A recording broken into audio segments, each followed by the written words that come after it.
কোনোভাবেই থামছে না রাজধানীর মাইলস্টোন ট্র্যাজেডির মৃত্যুর মিছিল। শনিবার সকালে মারা যায় আরও দুজন। এদের মধ্যে একজন মাইলস্টোন স্কুলের শিশু শিক্ষার্থী, অপরজন স্কুলটির নারী অফিস কর্মচারী। দুজনেই 4 দিন ধরে জাতীয় বার্ন অ্যান্ড প্লাস্টিক সার্জারি ইনস্টিটিউটে মৃত্যুর সঙ্গে লড়ছিলেন। সরকারি হিসেবে মৃতের সংখ্যা বেড়ে দাঁড়িয়েছে 35 জন। এদিকে অগ্নিদগ্ধদের উন্নত চিকিৎসা নিশ্চিতে কাজ করছে দেশি বিদেশি চিকিৎসকরা। আরও জানাচ্ছেন মারুফা কামাল।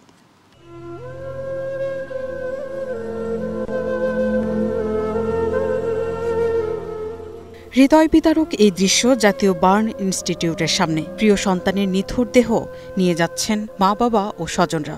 অপেক্ষা ছিল বেঁচে ফিরবে আদরের সন্তানটি, কিন্তু নির্মম নিয়তির কাছে হেরে গিয়ে তারা ফিরে যাচ্ছেন মরদেহ নিয়ে। অ্যাম্বুলেন্সে বসে আহাজারি করতে করতে ছোট্ট জারিফের বাবা বলছিলেন বেদনার কথা।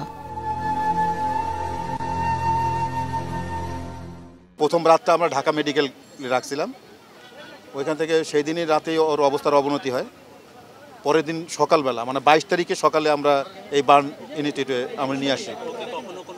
হ্যাঁ, তখন কথা বলছে। ও 21 তারিখ 22 তারিখ সকাল পর্যন্ত আমার সঙ্গে কথা বলছে।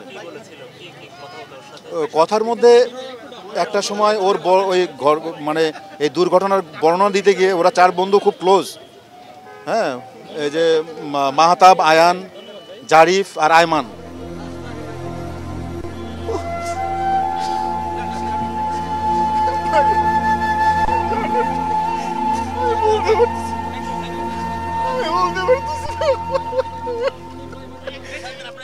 মাইলস্টোন ট্র্যাজেডিতে প্রতিদিন দীর্ঘ হচ্ছে মৃতের সংখ্যা। শনিবার সকালে জাতীয় বার্ন ইনস্টিটিউটে মারা যায় দগ্ধ আরও 2 জন। মৃত্যুর মিছিলে নাম লেখালো 13 বছর বয়সী শিশু শিক্ষার্থী জারিফ আর অফিস সহকারী মাসুমা।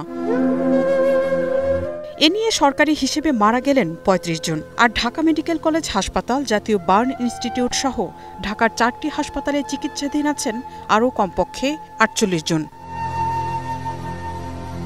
এদিকে অগ্নিদগ্ধদের চিকিৎসায় কাজ করছে দেশি বিদেশি চিকিৎসকরা। এর মধ্যে রয়েছে সিঙ্গাপুরের 2টি, ভারত ও চীনের 1টি করে বিশেষজ্ঞ দল। এখনও আইসিইউতে রয়েছে 4 জন।